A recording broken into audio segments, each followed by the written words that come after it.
కామము క్రోధము లోభాలు కరిగించు నెయ్యాభిషేకాల దీక్ష. కామము క్రోధము లోభాలు కరిగించు నెయ్యాభిషేకాల దీక్ష.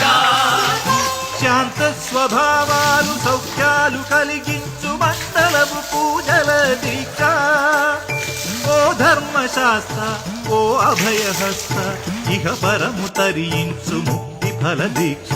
స్వామియే శరణం శరణమయ్యప్ప, స్వామియే శరణం శరణమయ్యప్ప, స్వామియే శరణం శరణమయ్యప్ప, స్వామియే శరణం